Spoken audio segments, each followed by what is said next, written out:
அஸ்ஸலாமு அலைக்கும் வரஹ்மத்துல்லாஹி வபரகாத்துஹு. மற்றவர்களுக்கு தெரியாமல் கொடுக்கும் தர்மமே சிறந்தது. பெருமானார் ஸல்லல்லாஹு அலைஹி வஸல்லம் அவர்கள் ஒரு நாள் தமது தோழர்களுக்கு தர்மத்தை பற்றி உபதேசம் செய்யும் போது சொன்னார்கள், பூமி அசைந்தாடாமல் இருக்க அல்லாஹ் மலைகளை படைத்து அதன் மீது வைத்தான். மலைகளுடைய பலத்தை பார்த்த வானவர்கள் அல்லாஹ்வை பார்த்து, உன்னுடைய படைப்புகளில் மலைகளை விட மிக பலம் உடையது எது என்று கேட்டார்கள். அதற்கு அல்லாஹ் இரும்பு என்று விடையளித்தான்.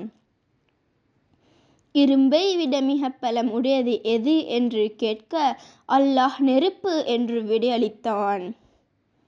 நெருப்பை விட மிக பலம் வாய்ந்தது எது என்று கேட்க அல்லாஹ் தண்ணீர் என்று விடையளித்தான். தண்ணீரை விட மிகவும் பலமுடையது எது என்று கேட்க அல்லாஹ் காற்று என்று விடையளித்தான்.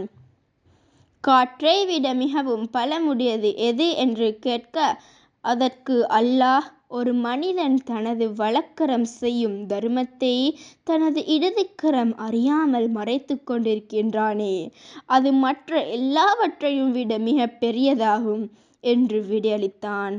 வஸ்ஸலாம்.